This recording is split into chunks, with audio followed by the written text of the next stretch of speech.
Hi guys, welcome to our channel mister సిసింద్రి.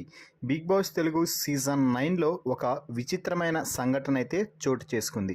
సాధారణంగా big boss హౌస్లో elimination అనేది audience చేతుల్లో ఉంటుంది.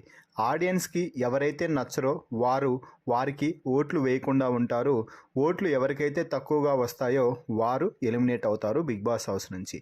అయితే ఈ వారం ఫ్లోరాని ఓటింగ్ ప్రకారం ఎలిమినేట్ చేసిన మరో ఎలిమినేషన్ అయిన శ్రీజాని మాత్రం ఓటింగ్ ప్రకారం కాకుండా బిగ్ బాస్ హౌస్లోకి వచ్చిన వైల్డ్ కార్డ్ కంటెస్టెంట్స్కి కొన్ని పవర్స్ ఇచ్చి ఒక్కొక్క గేమ్ అయితే పెట్టడం జరిగింది.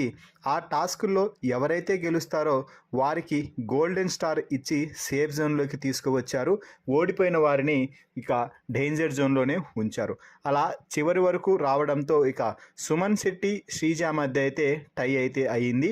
ఈ నేపథ్యంలోనే వైల్డ్ కార్డ్ కంటెస్టెంట్స్గా బిగ్ బాస్ హౌస్లోకి ఎంట్రీ ఇచ్చిన 6 మంది కంటెస్టెంట్స్లలో 4 సుమన్ శెట్టికి సపోర్ట్ చేయడం అయితే జరిగింది. శ్రీజాకి 2 మాత్రమే సపోర్ట్ చేయడంతో ఇక శ్రీజ ఎలిమినేట్ అవ్వక తప్పలేదు. మరి Suman Shetty శ్రీజాలలో wild card contestants support దొరకపోవడం కారణంగానే శ్రీజ ఎలిమినేట్ అయ్యింది అని చెప్పవచ్చు. మరి ఆడియన్స్ ఓటింగ్ ప్రకారం కాకుండా ఆడియన్స్ ఓట్ పోల్ ఎక్కువగా ఉన్నప్పటికీ కూడా వైల్డ్ కార్డ్ కంటెస్టెంట్స్తో శ్రీజాని ఎలిమినేట్ చేయడంపై మీ అభిప్రాయాన్ని కామెంట్స్ రూపంలో తెలపండి. మరిన్ని బిగ్ బాస్ లైవ్ అప్డేట్స్ కోసం మన ఛానల్ని చూస్తూ ఉండండి. Please subscribe our YouTube channel mister సిసింద్రి.